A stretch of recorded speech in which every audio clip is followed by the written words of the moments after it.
გზაში ვარ.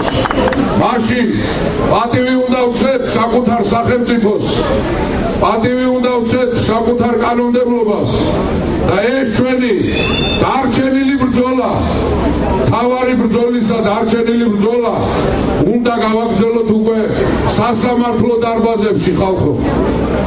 საქართველოს დავიბრუნეთ ჩვენ, სამშობლო დავიბრუნეთ ჩვენ, თავისუფლება დავიბრუნეთ ჩვენ.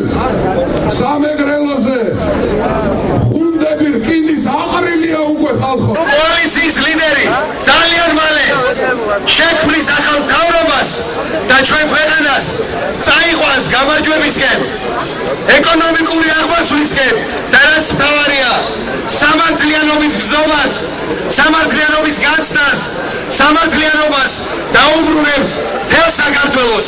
დიდი მადლობა თქვენ ესეთი დიდი მხარდაჭერისთვის.